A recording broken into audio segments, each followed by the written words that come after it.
দর্শক, এই মুহূর্তে বাংলাদেশ সচিবালয়ের সামনে থেকে আপনাদেরকে দেখাতে চাচ্ছি যে ছাত্ররা যে আজকের যে কর্মসূচি ঘোষণা করেছিল লং মার্চ নিয়ে, তারা সচিবালয় ঘেরাও করবে এবং সেখানে শিক্ষামন্ত্রীর পদত্যাগ সহ তাদের যে 6টি দাবি, সেই 6টি দাবি তারা উত্থাপন করবে। সেই মিছিলটি ঢাকার সায়েন্স ল্যাব থেকে নিউ মার্কেট, ঢাকা কলেজ এই অঞ্চল হয়ে ঢাকা ইউনিভার্সিটির ভেতর থেকে আপনার ক্রমশ সচিবালয়ের দিকে এগিয়ে এসেছে। এখন মিছিলটি হাইকোর্টের মাজারের গেট পার হয়ে সচিবালয়ের দিকে ক্রমশ আগাচ্ছে। আপনাদেরকে যদি দেখাই তাহলে আপনারা দেখবেন যে সচিবালয়ের সামনে পুলিশের বিপুল উপস্থিতি এবং তারা সেখানে রাস্তা ব্লক করে রেখেছে এবং সেখানে গরম পানির গাড়ি আছে। পুলিশের দাঙ্গা দমন বিভাগের যথেষ্ট পরিমাণে সদস্য এখানে উপস্থিত আছে এবং বিভিন্ন রকমের সজ্জায় তারা সজ্জিত হয়েছে।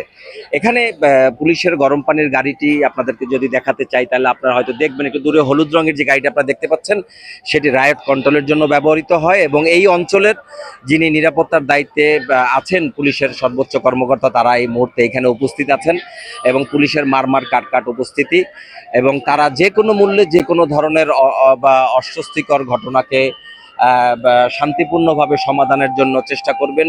যেহেতু ইন্টারমিডিয়েট লেভেলের স্টুডেন্ট, তারা সন্তানদের মতো এটাও বলছিলেন পুলিশ কর্মকর্তা কয়েকজন। সংবাদকর্মীদের এই মুহূর্তে বিপুল উপস্থিতি দেখা যাচ্ছে সচিবালয়ের সামনে। সচিবালয়ে ঢোকার দুই পাশের রাস্তায় যাওয়া এবং আসা, দুই পাশের রাস্তায় ইতিমধ্যে পুলিশ বন্ধ করে দিয়েছে। আপনাদেরকে যদি দেখাই, মিছিলটি এই মুহূর্তে হাইকোর্ট সচিবালয় সংযোগ সড়কের যে 4 রাস্তার মোড়, সেই মোড় থেকে পার হচ্ছে এবং তারা কিন্তু ক্রমশ সচিবালয়ের দিকে এগিয়ে আসছে। তাদের যে কর্মসূচি, সেই কর্মসূচির অংশ হিসাবে তারা আজকে ঢাকা সচিবালয় ঘেরাও করছে। এই ঘেরাওর মধ্য দিয়ে তারা এখানে শিক্ষামন্ত্রীর কাছে তাদের যে দাবি, সেই দাবিটি কিন্তু তারা আজকে এখানে রাখবে। আপনারা দেখতে পাচ্ছেন এই মুহূর্তে মিছিলটি সচিবালয়ের পুলিশের যে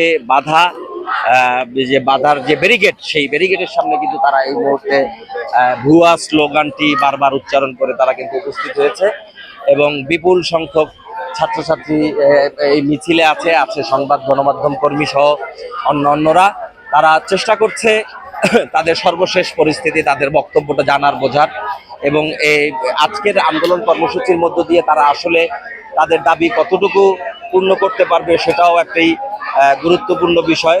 সেই ক্ষেত্র থেকে আমরা যদি আপনাদেরকে এখন দেখাই, আমরা একদম এই মুহূর্তে পুলিশ এবং ছাত্রদের দুই পক্ষের মাঝামাঝি অবস্থান করছি, একদমই খুবই কাছাকাছি অবস্থান করছে। যে কোনো মুহূর্তে যে কোনো ধরনের ঘটনা ঘটতে পারে। এখানে পুলিশের বিভিন্ন স্তরের কর্মকর্তারা উপস্থিত হয়েছে, উপস্থিত হয়েছে এবং ব্যাপক ব্যাপক ধাক্কাধাক্কি এই সমস্ত শুরু হয়েছে। দর্শক, সচিবালয়ের সামনে যেই অবস্থান থেকে আপনাদেরকে এখন দেখাতে চাচ্ছি, সেটি প্রবেশ মুখেই একদম পুলিশের ব্যারিকেডের একদম ভিতরে ছাত্রদের স্লোগান চলছে মুহুর্মুহু। পুলিশ এখন তাদেরকে কিভাবে নিবৃত্ত করে সেটাও কিন্তু দেখার বিষয়। ঢাকার সচিবালয়ের সামনে থেকে সর্বশেষ এই ছিল আমার কাছে।